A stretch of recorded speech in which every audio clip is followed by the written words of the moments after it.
In quanto a cariche, non si può che partire dall'ex rettore per ben 2 mandati dell'università.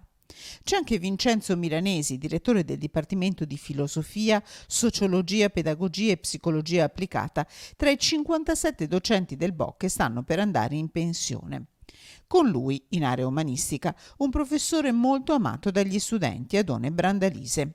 Spostandoci dalle scienze umane al diritto, tra i pensionandi Mario Bertolissi, costituzionalista e sostenitore dell'autonomia del Veneto, a fianco del governatore Zaia.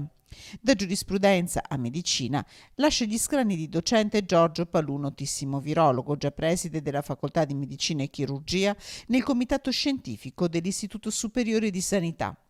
In pensione anche Massimo Rugge, direttore del Registro Tumori del Veneto.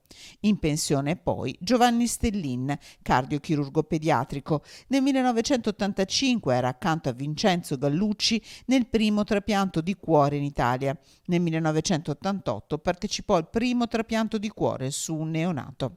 Uomini e donne che per decenni hanno cresciuto giovani generazioni di universitari padovani e che continueranno a studiare nel nome della Universia Universis Patavina Libertas.